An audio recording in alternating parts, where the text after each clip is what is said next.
You ever have that feeling that you just don't belong? That you're on the outside looking in?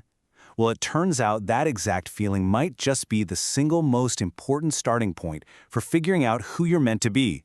Today, we're going to look at how some of the most iconic songs and movies actually give us a roadmap for personal growth, a journey from feeling like an outsider to, well, creating your own authentic self. All right, let's get into it.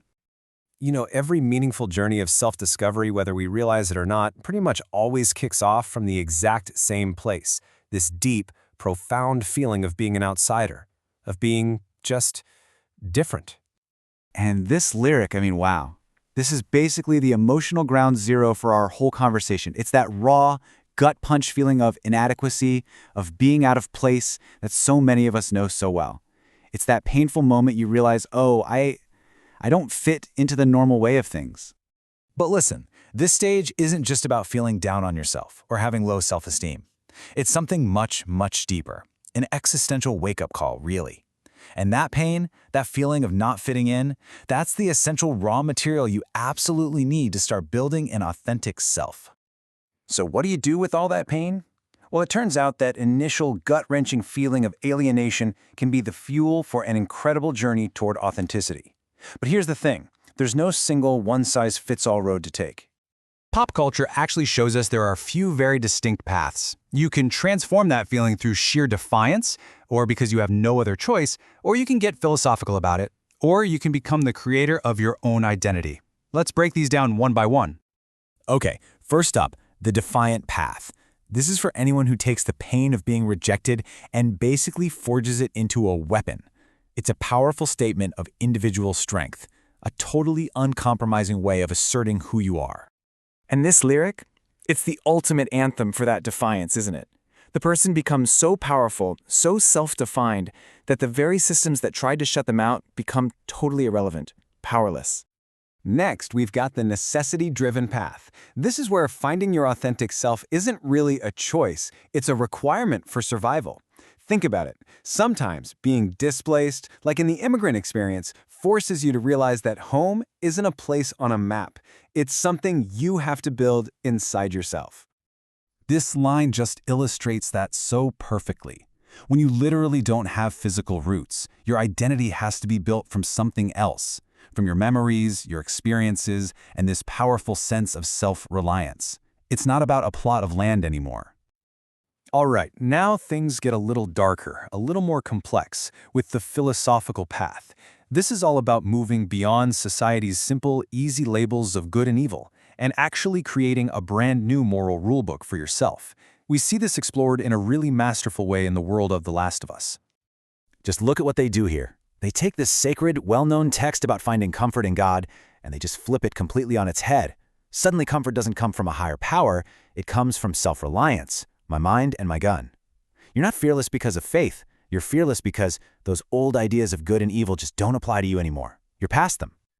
And this brings us to the ultimate archetype in this whole journey, the self-creator. And honestly, there is no better example than Rocket Raccoon from Guardians of the Galaxy. So Rocket's origin story is just one of total oppression, right? He was designed, tortured, and then literally thrown away by his creator, the High Evolutionary, who basically labeled him a failed experiment, an imperfect being. And this is his answer. This one line is the ultimate declaration of self-creation.